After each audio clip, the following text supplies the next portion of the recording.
नमस्कार, SK न्यूजमध्ये आपले स्वागत आहे. कवठेमहांकाळ तालुक्यातील करोली येथील गरीब कुटुंबातील सुपुत्राची NDA परीक्षेत उत्तुंग भरारी. देशात 226वी रँक मिळवत ब्रिजेश पाटोळेचे दैदिप्यमान यश. जिद्द, चिकाटी आणि कठोर परिश्रमाच्या जोरावर गरिबीवर मात करत कवठेमहांकाळ तालुक्यातील करोली गावच्या एका सामान्य कुटुंबातील मुलाने देश पातळीवर आपल्या गावाचा आणि जिल्ह्याचा डंका वाजवला आहे.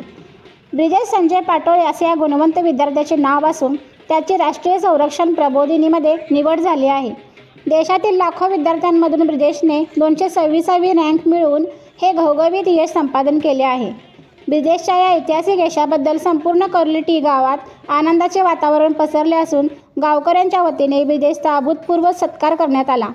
ब्रिजेशचे हे यश केवळ त्याच्या कुटुंबाचे नसून संपूर्ण गावचा गौरव आहे. या भावनेने सर्व गावकऱ्यांनी एकत्र येत त्याचा मोठा सत्कार सोहळा आयोजित केला होता. गावातून ढोलताशाच्या गजरात आणि फटाक्यांच्या आतषबाजीत ब्रिजेशची भव्य मिरवणूक काढण्यात आली. यावेळी संपूर्ण गाव भारत माता की जय आणि ब्रिजेश पाटोळेच्या जयघोषाने दुमदुमून गेले होते. ब्रिजेशच्या या कौतुकास्पद कामगिरीबद्दल गावच्या वतीने भव्य सत्कार समारंभाचे आयोजन करण्यात आले होते. या प्रसंगी गावातील प्रतिष्ठित नागरिक आणि ग्रामस्थांनी ब्रिजेश व त्याच्या मातापित्यांचा यथोचित गौरव केला. या आनंदाच्या प्रीत्यर्थ संपूर्ण गावाला गावजेवण देण्यात आले. एका गरीब कुटुंबातील मुलाने घेतलेली ही झेप संपूर्ण परिसरातील तरुण पिढीसाठी प्रेरणादायी ठरणारी आहे, अशा भावना गावकऱ्यांनी यावेळी व्यक्त केल्या.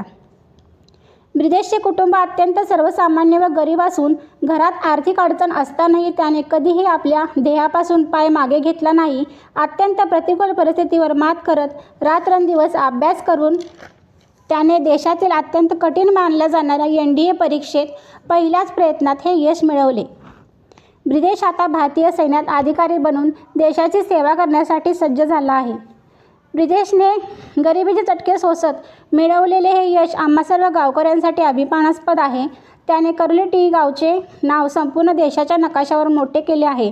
त्याचा आम्हा सार्थ अभिमान आहे, असे गावातील ज्येष्ठ ग्रामस्थ व युवकांनी म्हटले आहे. या यशाबद्दल ब्रिजेश संजय पाटोळे याच्यावर सांगली जिल्ह्यासह संपूर्ण महाराष्ट्रातून कौतुकांचा आणि शुभेच्छांचा वर्षाव होत आहे. या आणि अशा इतर बातम्यांसाठी पाहत राहा SK न्यूज.